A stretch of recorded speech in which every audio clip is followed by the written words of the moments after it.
Hello everyone, this is Erik, the Asian movie enthusiast, and this is part 4 of our exploration of Asian horror films released during 2012, and it will include my personal favorites from this particular year. So this list tonight is dominated by Japanese titles, almost half of which are anthology films, so that's pretty interesting. But one South Korean film did make its way onto this list tonight. Some very interesting and memorable stuff to cover this evening, so let's get started. And as always, titles for all the movies I discuss will be listed in the description box below. A few of the films I'm reviewing tonight are not available with English subtitles, but I still enjoyed them despite that unfortunate situation. More on that later. Now, our first film tonight is part of a direct-to-video movie franchise that I've been covering lately on this playlist. The Yami Douga films. Now, we already covered Yami Douga 1, 3, and 4, all of which were released in 2012, meaning that Yami Douga 2 is the best of this particular batch that was released during this year. So let's take a look at Yami Douga 2. This is a Japanese horror anthology. Now, this is an anthology of 5 short documentary-style horror films with a total runtime of about 60 minutes. The runtime for these films vary greatly, from 20 minutes down to 3. I'm not going to tell you the length of each segment this time because I think it'll add a bit more unpredictability on the viewer's end. What I will say is that the overall sound design scared the crap out of me, and that's usually the case with this franchise, especially when audio distortions are used. I will now give you a very brief plot synopsis and some thoughts on each of the 5 individual segments. So the first story here is called Deja Vu. So a woman reporter seeks to visit locations of supernatural significance. In this case, she visits a large water dam area around a lake. But our protagonist has deja vu and believes that she was once there as a child, even though she has no specific recollections and her parents deny it. So this is a pretty creepy segment with some creative moments, actually. There's one scene involving shoes on a walking bridge that kind of freaked me out a little bit. And as an added bonus, there's an interesting theory proposed regarding residual thoughts, and they kind of explain that there. The second story here is called Onsen Hotel. A married couple disappear from an old onsen hotel, leaving behind their belongings. So what kind of terrible existence has the broken mobile phone recorded? So this segment is more simplistic than the first one. We do have a particular background scare, but it works pretty well. Third story is The Stalker. This is about a young woman who is being stalked by a psycho, so she attempts to record her experiences for the purpose of accumulating evidence to prosecute him. Now this one kind of blew me away in terms of my expectations, because it was very nuanced and interesting in terms of what was going on in it. I thought I had it kind of figured out, but I wasn't even close to what was going to happen. So this one has a pretty good script behind it. Quite unnerving and creepy, actually. And I like the first segment. It introduces some interesting elements to it. So I like this one quite a bit. The fourth story is The Family. This video was recorded by a family who just welcomed their first baby, which is at times horrific enough, I'm sure. There is an inexplicable image that is captured in the video. So this one, again, is a bit on the simplistic side, with use of a certain kind of background scare, kind of like the second story. Works fairly well. And then finally, the fifth and final story is called Good Old School. 2 men go back to their hometown to participate in an alumni gathering. They pass by their abandoned school, which will soon be demolished, but an unexpected person is waiting for them. So this one's more of a traditionally creepy found footage film, with one highlight being a nasty corpse shot. So this one's pretty good as well. So really, in summary, the highlights of Yami Douga 2 are the first and the third stories, but all of them are effective to a greater or lesser degree. So I think fans of this style of horror should check this one out. Now, availability on this one, I forgot to open my availability list. Hold on here. My computer was acting up earlier. Let me see here. Availability for this one is that it is on YouTube with subtitles for a small fee. Pay a few bucks and you can watch it on YouTube with subtitles. I've mentioned this before. for this franchise. I'll include a link in the description box below. But it's worth checking out if you're into like documentary style stuff. Alright, our next film tonight, we're going to stay in Japan for a while here before we get to the Korean film. This one is called Kotsutsubo. Again, a Japanese horror film from 2012. In an effort to protect her childhood friend, a socially inept girl retrieves cursed ashes from a grave with the intent of eliminating a hated teacher. This story is about Erik, an inconspicuous female high school student who goes completely unnoticed by her classmates. In contrast, her childhood friend Mitsuko is the class leader and is constantly hit on by their creepy teacher Ichida. Now, in her friend's defense, Erik obtains an urn that is rumored to hold ashes that cause certain death for anyone who consumes them. The girls then hatch a plan to infuse some of these ashes into Ichida's drinks. So this is a mostly quiet, laid-back film, and it benefits from that mature style. It's deliberately paced, but the interaction between the characters is good enough to hold interest. Much of the conflict is generated from the sleazeball teacher, who openly commits sexual harassment on the female students, but never gets in trouble for it. Performances are sufficient in this one. There's some J-pop talents that were cast here, so you're not really going to get great acting here, but they do a pretty good job overall, I think. The film is nicely shot, and it's only 82 minutes long, which makes it an easy sit. In terms of the scares, the ghost here is presented in a style that reminded me of Indonesian ghosts, with the white eyes and like the protruding veins in their faces. There's not much focus on showing the ghost, though. You do see her briefly a few times, and she looks pretty cool. But most of the focus is placed on showcasing the bloody, dismembered corpses that she leaves behind, it was a good choice, in my opinion. It kind of mixes things up. It is a little bit bloodier than most Japanese ghost films, which helps to distinguish it a bit. I must say, though, that the most memorable aspect about Kotsutsubo is the final shot of the film, which is surprising, unique, creepy, and actually kind of amusing, all at the same time. It's actually foreshadowed throughout the film if you're paying attention, but it's still very unpredictable. I really liked how the ending worked out here. I really love the ending to this movie. Not something you see very often. So, yes, Kotsutsubo is a good one. I liked it. And it is available on DVD, occasionally with subtitles. There is a Malaysian release of this one out there that I think is the one in my collection. And, yeah, the subtitles are good if you get that one. Alright, now our next two films tonight, we're going to do a few pairings here. I'm going to cover two films by one director, and then two films by another director, so we're going to double up here. So we have two films here, both fun pieces of entertainment by our good friend Noboru Iguchi.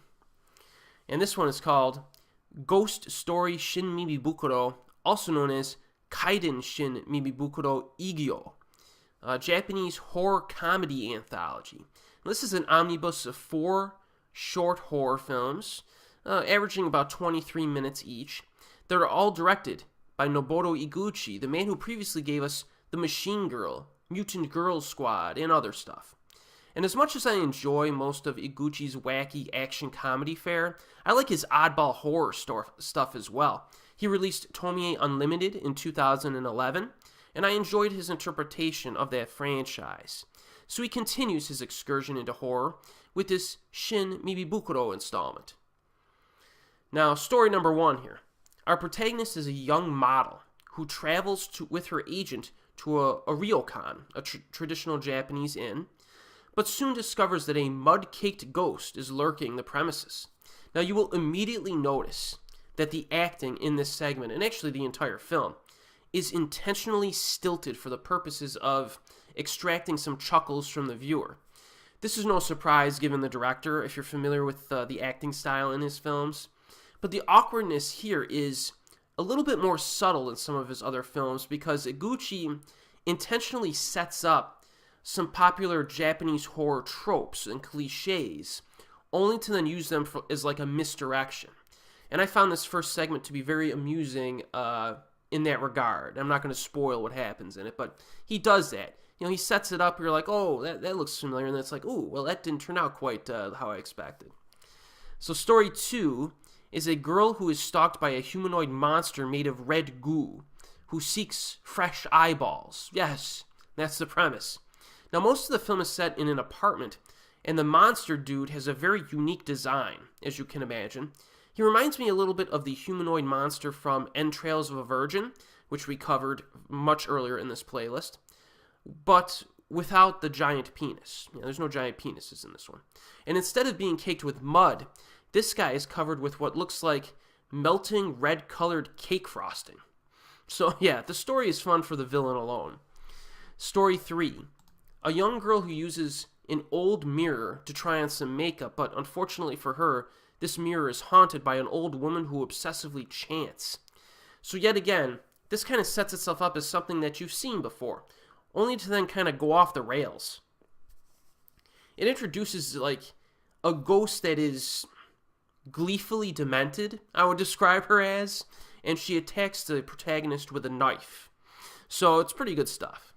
And story 4, a bunch of young girls find a creepy doll in an abandoned building. Again, typical premise, but there's a good twist in here, and yet again, this ghost is off her rocker. Lots of cackling in this one. So, while watching this anthology, there's times where you kind of think to yourself, wait a minute, is this just kind of a goofy, poorly made anthology?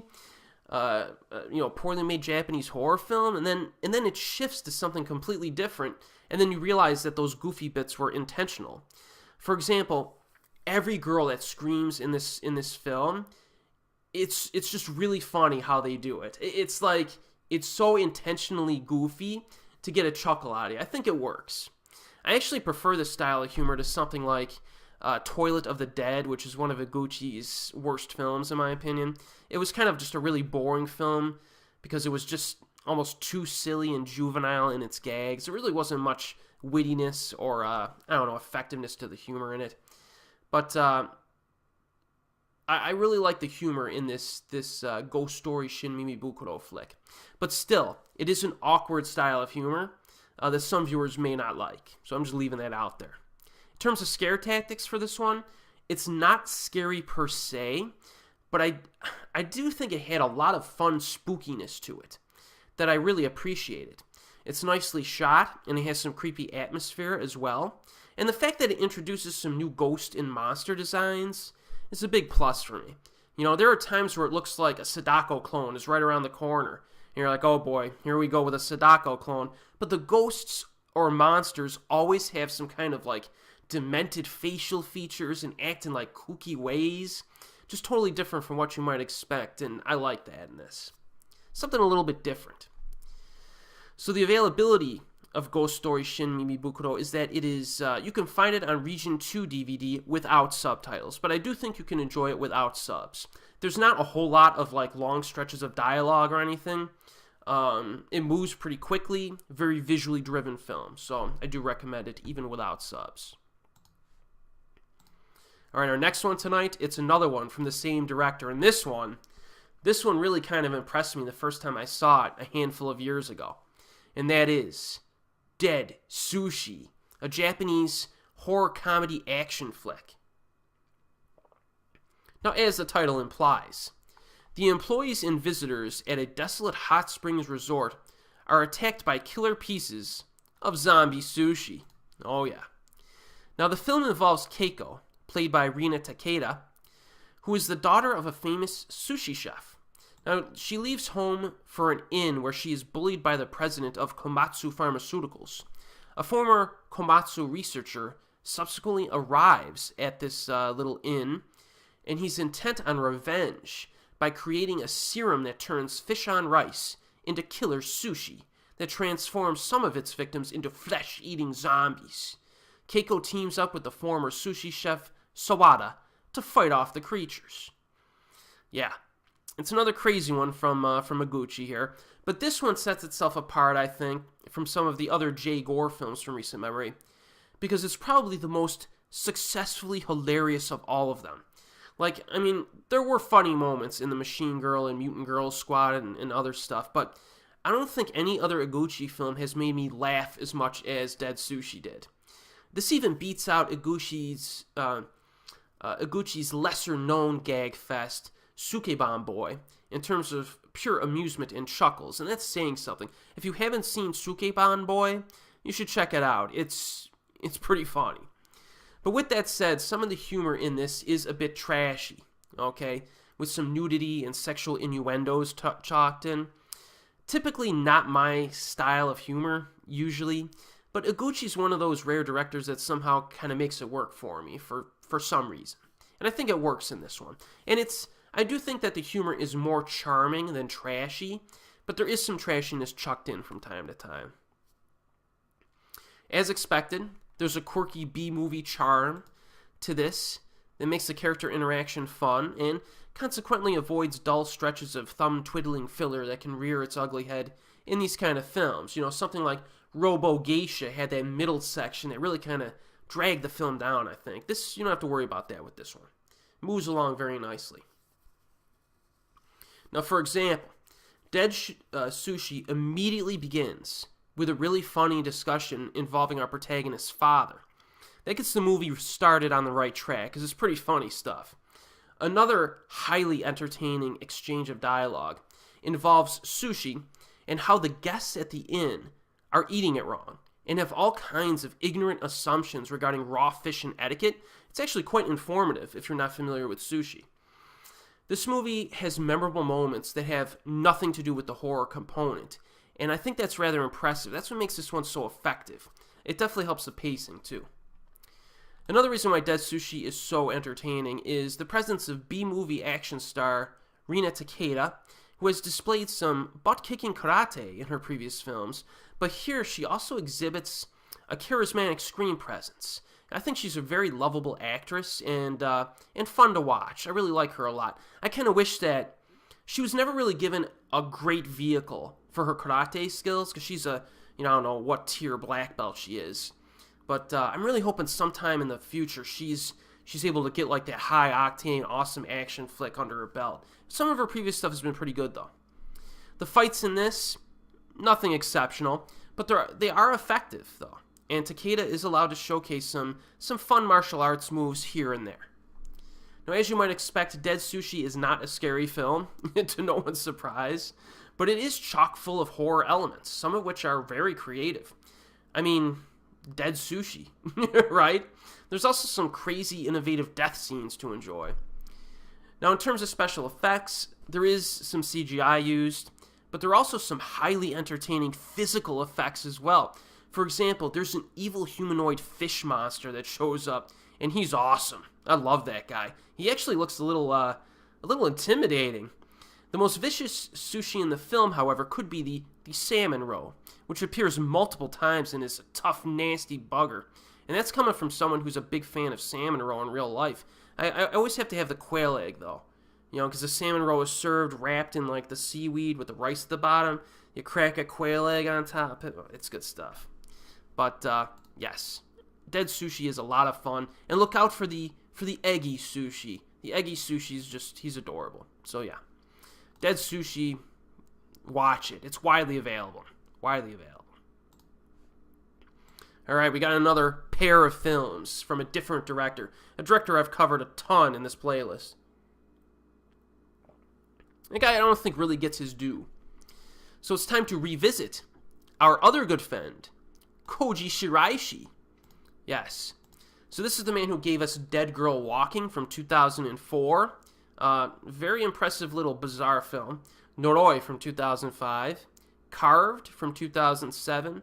Occult from 2009. Grotesque from 2009. And the Teki Teki films from 2009. Now, beginning in 2012, Shiraishi began a series of direct-to-video, documentary-style movies that focused on Japanese urban legends, aliens, and other bizarre phenomena.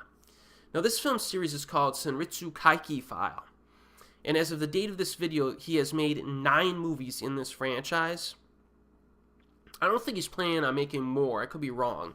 But we're going to cover all of them here in this playlist, primarily because I have all of them in my DVD collection, and I kind of discussed them a little bit in my DVD collection videos. Now I'm going to tell you right now, these movies are not yet available with English subtitles, to my knowledge. I don't really look online for like downloads and stuff because I don't really promote that kind of thing. I've never actually downloaded a movie. But it might be available. I don't know. But if they are, they're worth checking out. The versions I have are the Japanese Region 2 releases. I will discuss the potential problems with this no subtitle situation in a few minutes. There may be a few problems with a few of these titles, whereas something like Ghost Story Shin Mimibukuro, you can watch that without subs. You know, it's short stories, they move really fast. These are a little bit longer, and I'll give you some insight. So, time for the film reviews. There's 2 of them here, covering the first 2 files, as they're called. So the first one here is called Senritsu Kaiki File, Kowasugi File Number 1, also known as Kuchi Sake Onna, Hokaku Sakusen, Japanese horror film from 2012. So Shiraishi continues his obsession with both documentary-style horror and Japanese urban legends in this film about a group of journalists who investigate a sighting of the notorious slit-mouthed woman. Now, near the beginning of the movie, our protagonists are shown a brief amateur video of the slit-mouthed woman, who was not too happy when she realized she was being recorded. But nevertheless, they begin an investigation and interview anyone who is knowledgeable of the subject or has been in contact with this entity. So if you want some additional backstory regarding Kuchi Sake Onna and the legend, check out my review of Carved in this playlist. It should be in part 3 of the 2007 video. I talk about the supporting legend behind it. Now this is a pretty cool movie here, this file 1 of this series. Some interesting elements at work, like how the protagonists attempt to figure out how fast this wraith runs. It's a pretty cool segment, and it's an example of why you can watch this particular installment without subtitles. You can figure out what the protagonists are doing. It's pretty cool how they figure out how fast she runs. The filmmakers have used some camera tricks in this, because the villain moves really fast, like almost unrealistically so, but it doesn't look like they use special effects. You know, some of the special effects in Shiraishi's films, real hit or miss. You know, there's some pretty bad special effects in his films, actually. But I thought they were on point in this one. I thought they were good. Very effective. There are a few moments of shaky cam, but not too much. The actor who played the bad guy in Grotesque, Shigeo Osako, is actually the good guy in this series of films. So if you've seen Grotesque, especially recently, it'll definitely be interesting to see him as a likable character, especially for a whole series of films. And he's actually really good. He reminds me of Beat Takeshi a little bit, especially when he gets angry and yells at people and like smacks them around. It's kind of like how Beat was in his early career as an actor. So there's definitely some similarities there. I like this guy. The biggest positive, though, of this particular installment is that the film gets surprisingly unnerving during the latter half. You know, the Kuchisake Oni appears multiple times in the film, but the final shot in particular kind of freaked me out a little bit. I've always been fascinated by this urban legend, and this is one of the better film adaptations, especially capturing her creepiness. I mean, some parts in the film she's just really cool, and other parts she's kind of creepy. So, runtime is only 71 minutes, longer than a short film, but enough to be a full-length feature. Now, I mentioned earlier that these movies are not available with subtitles, and I need to discuss this here, I think. I want to do a separate discussion video on this sometime, but for now, this will do. Now, I've said it before, and I'll say it again, some horror movies can be enjoyed without subs. And I do believe that the Senritsu Kaiki File films, for the most part, are a good example of that. They have a sufficient number of creepy scenes to enjoy, they have good performances and direction, and they have creative and intriguing concepts. Very creative films. Now, I do realize that there are stretches of dialogue that we as English language viewers will not understand, and I could see that as a potentially frustrating experience for some viewers. However, some of the dialogue is supplemented by research photos and videos, so there are times when you can infer exactly what they're talking about and fill in the gaps yourself. Also, some of these movies use background scares, and that helps to keep the viewer engaged because, for example, the slit-mouthed woman could appear in the background while the characters are talking. So even if you don't know what they're talking about or what they're saying, you can still feel on edge and engaged with the film because you're waiting for this lady to pop out of the back somewhere. And then finally, just on a basic level, I can simply transport my mind to Japan and pretend I'm tagging along with these protagonists while they research these weird events. Because when you think about it, that would be a pretty fascinating little vacation, I think. So it's for all of these reasons that I really enjoy this franchise, despite the lack of available subtitles. The problem, though, is that Japanese DVDs are pretty expensive. So I would recommend that you watch these movies online, preferably in a legitimate site. Well, I'm not aware of any legitimate sites that have these. Whereas like the Yami Douga films, there's a legitimate site for those on YouTube. So I would prefer that you watch some of these streaming on a good website before deciding to purchase them on physical media. But they're solid and they're worth checking out, I think. Especially this first one. This first one I think is one of the best of the whole series. And like I said, availability, you can find it on Region 2 DVD without subs. Alright, let's roll on to file number 2. Senritsu Kaiki file, Kowasugi file 2, also known as Furueru Yurei. Japanese horror film. Of course, we're in 2012. Shiraishi, again, continues his obsession with documentary-style horror. In this film about the same group of journalists who investigate a ghost sighting at an abandoned building. Near the beginning of the movie, our protagonists are shown a brief amateur video that captures a ghostly image in a decrepit structure. They decide to investigate but find certain connections to the first film in the series, as well as a phenomenon that has seemingly nothing to do with Japanese ghosts. So Shigeo Osako and Chika Kuboyama return as our lead protagonists. Chika is the lady assistant who keeps Shigeo's character in line because sometimes he loses his temper, Beat Takeshi style. And it's rather entertaining when he does lose his temper because sometimes he's willing to smack people around a little bit to get some answers. The opening half of this film is really kind of a by-the-book ghost investigation. There's not that much creativity to it. But the ghost itself moves rapidly by vibrating in the air. It's a real odd special effect, but it's faded and kind of creepy because you can't see it clearly. I actually kind of liked it. It's a creepy ghost design. This is showcased right from the opening scene, as well as in a mirror scene later on. The story shifts sharply, though, towards a completely unexpected and refreshingly bizarre finale that has little to do with ghosts. There's no way that you're going to be able to predict the ending to this film based on, the opening half. There's just no way. And it's an ending that I really loved. It, makes the movie worth watching just for the ending alone. Creative stuff. Runtime is only about 72 minutes long, but there does seem to be more filler in this installment for viewers to sit through when compared to the first installment of the franchise, File 1. So I do think there are some slight pacing issues to this one, because of that and the fact that there are no subtitles available. So this is one of the ones that I would say you probably could watch these in order. You really should, because there is a progression, I think, to the story, even though each one is kind of a standalone segment as well. But this is a cool film. It is cool. I'm happy I have it in my collection. And this one, again, Region 2 DVD without subs. All right, we got 3 left tonight. The next one here is another. I hate to cover too many films that aren't available with subtitles. This is one more tonight. 2012 seems to be a bit of an exception than usual. I usually don't cover that many in this playlist that don't have subs, but these are so good. I like them so much. I gotta cover them. And this one's really good. It's called Torihada Gekijoban, also known as Goosebumps the Movie. 2012 Japanese horror anthology again. Japan was really hitting the anthologies out of the park in this year, I gotta say.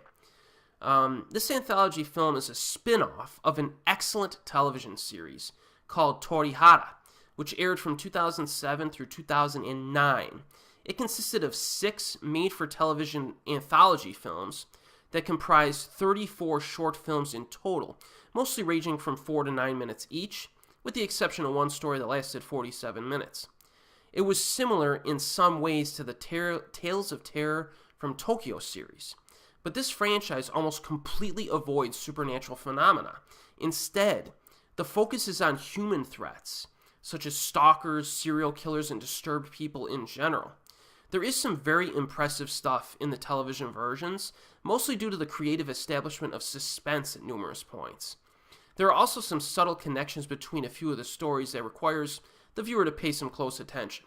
And as an added bonus, Mitsuki Tanimura stars in the wraparound story for 5 of the 6 television films. And all 6 of the television films that I just mentioned are available for viewing online at viki.com, V-I-K-I, a completely legitimate site with English subtitles. So it's the only place where you can watch them like that, and I highly recommend them. You know, this theatrical spin-off I'm covering here does not have subtitles available, but I would totally recommend that you watch all 6 of the Torihada short films that's on Viki. Check those out. You'll thank me, I think. And they're incredibly obscure. So now, back to the theatrical spin-off from 2012. Obviously, it's very similar in style. Focus here is again on creepy psychos and stalkers. And let me tell you, there are some seriously messed up people in this movie. The very cute Mitsuki Tanimura returns. I covered her a few times before. She was in one of Miike's obscure films, God's Puzzle, which is where I think I first saw her. I'm trying to think of other stuff she's been in, but she's not a super popular actress, but I always like her when I see her.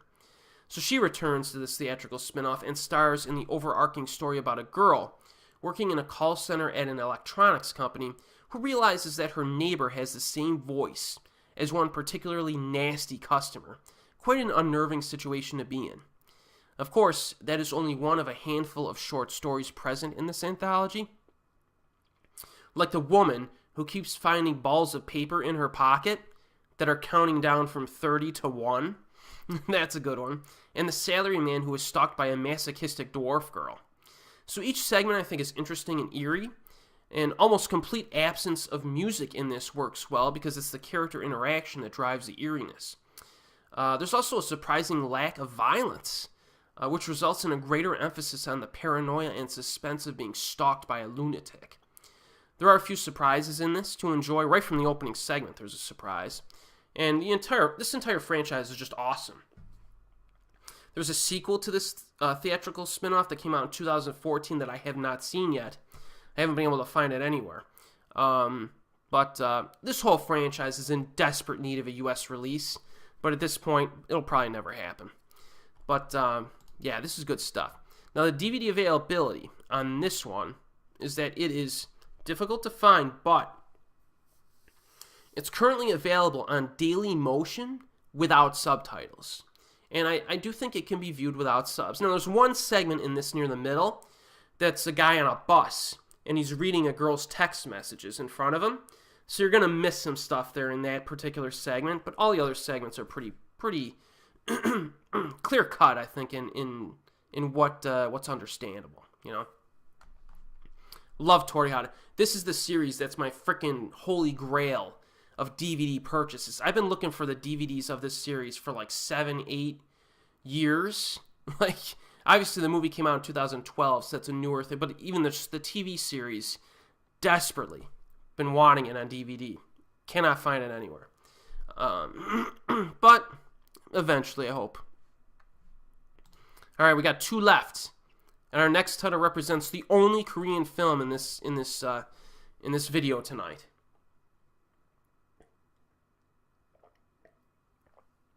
And I covered this one on my channel before, and that is Horror Stories, South Korean horror anthology. Another anthology.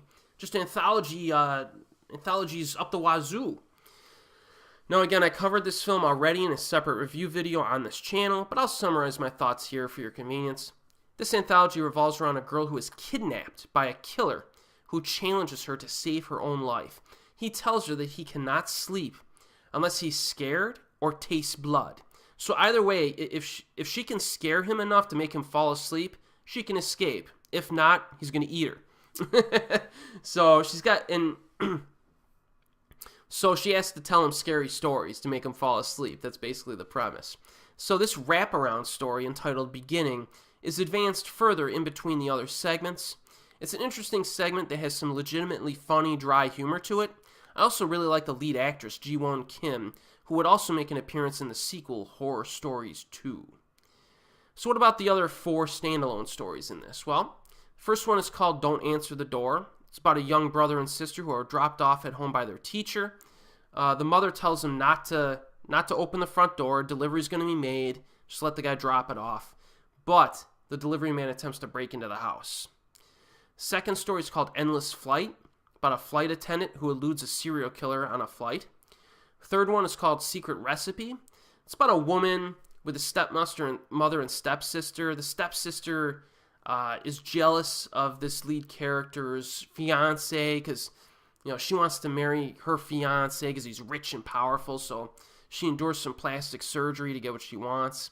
Pretty interesting little segment there. And then the fourth one is called Ambulance in the Death Zone.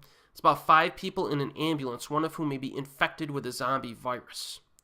So if you want a more detailed non-spoiler review of the film, check out my separate review video. I'll include a link in the description box. What I will say here is that Horror Stories is an extremely stylish film that has bloody violence, suspense, and some interesting character interaction. Performances and direction are good as well. Of all the short films in this anthology, I think they're all worth watching. My personal favorite, I think, is Don't Answer the Door, which is a really cool home invasion film that morphs into something else. Great performances by the kids, and there's a boatload of suspense in that one. So overall, this anthology is purely entertaining stuff. Definitely worth checking out. I could see myself rewatching this a boatload of times in the future. The whole trilogy. There's actually a trilogy of these anthologies, and all of them are worth watching. I'll cover the next 2 again later in this playlist as they come up. But again, I have separate reviews of all 3 of them on my channel. Availability of Horror Stories, it's widely available.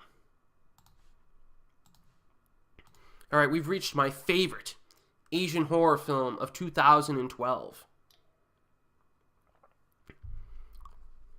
And I think it's the best. And that is Lesson of the Evil. Yes, from Japan. I covered this film already in my Takashi Miike playlist, but again, I'm a nice guy, so I'll summarize my review here as well, for your convenience. An English teacher named Seiji Hazumi is loved by his students and respected by his peers. He graduates from Harvard University with an MBA and works at a European investment bank for 2 years. He returns to Japan to pursue high school teaching. However, his outward charm masks his true nature. He concocts an extreme plan to deal with the rise of bullying and bad behavior among the student body. A few students grow suspicious of his actions, but can they uncover and expose him before things go from bad to worse? So again, if you want a more detailed non-spoiler review of the film, check out part 10 of my Takashi Miike filmography review. I'll put a link in the description box. What I will say here is that, first of all, there is a lot of interesting content in this film that I think goes unnoticed by some people. And that includes the story and the character development. The viewer really needs to pay attention to the details in order to understand everything that's going on, which creates a thought-provoking experience. The script also does a good job of slowly revealing the villain's personality, which is oddly charismatic. The structure of the story also makes it difficult to predict which students will be left unscathed, if any. Hideaki Ito is fantastic in this movie, could be the best performance of his career. The surprisingly long finale is deliciously entertaining and exciting. It's incredibly satisfying stuff. Direction by Takashi Miike, again, very solid. This is probably his most offensive film of the past 10 or so years. That's one thing I always bring up when I talk about Lesson of the Evil. There's no way this film would ever get a wide release in American cinemas. If it did, there would be protests all over the country. After you watch the film, you'll know why. But yeah, Lesson of the Evil is my favorite Asian horror film of 2012. I really like how it proficiently establishes a slow burn tension and then crescendos into like this exciting set piece of bloody violence. It's great. I've already seen it like a handful of times. And it's another one I'll rewatch a bunch in the future.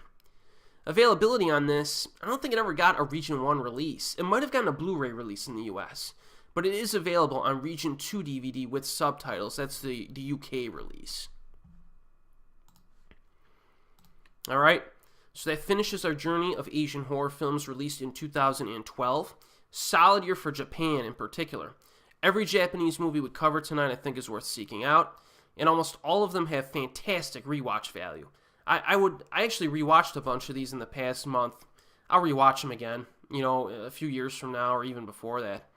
In 2012, we did also get a small handful of cool contributions from some other countries like South Korea, who gave us horror stories, Indonesia, who gave us Modus Anomaly, and China, who gave us Haunting Love and $1 Million Crocodile. So be sure to join me for my next video on this playlist because we're going to crack into 2013, which I believe is an even better year than 2012. We're going to cover a higher number of films from that year and a fewer number of turd bombs. So that means that there's a pool of good movies that's larger than what we covered from this year. So it's going to be good times. And as always, I will see you next time.